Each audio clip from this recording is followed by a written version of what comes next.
Hello, hello, hello. This is the Vanilla JavaScript podcast. I'm Chris Ferdinandi. Thanks for joining me.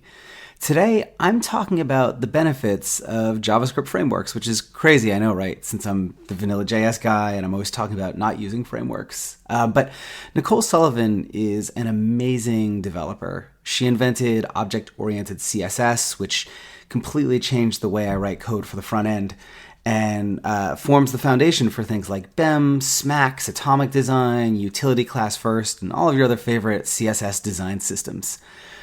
Last week, she tweeted, "Vanilla JS versus frameworks.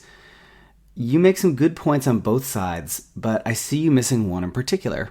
Frameworks like React.js provide patterns and conventions that are desperately needed so every decision doesn't have to start from, we could do anything." They lower cognitive overhead. And she's 100% right. This is the biggest hurdle, not just to JS, but any language. PHP has this problem, and WordPress's well-documented standards and conventions make it easier to get going and work consistently. CSS has this problem, and that's in part why Bootstrap and Foundation are so popular. They provide much-needed structure to an endless sea of possibilities. Nicole goes on to say, sure, you could write all your own conventions and document them. Have there ever been truly good internal docs and teach them to all new devs who won't have any context, but you'd probably have written something as big as a framework at that point. And this is where I humbly disagree with her. Because in my mind, the two options are not just use a JavaScript framework or write something bespoke.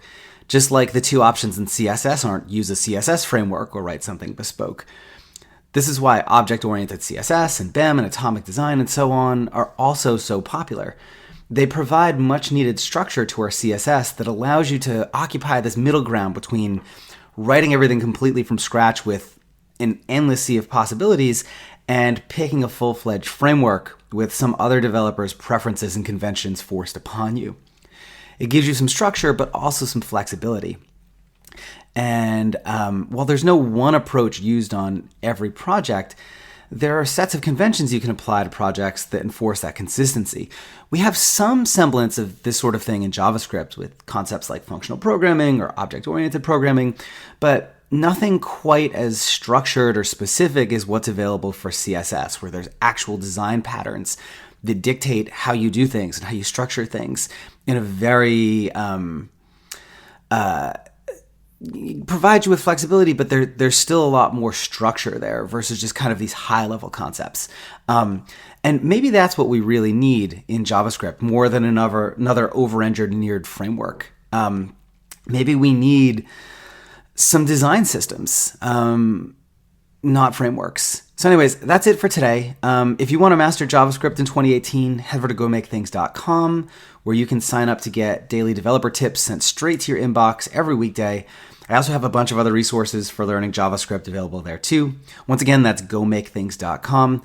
And I'll see you next time. Cheers.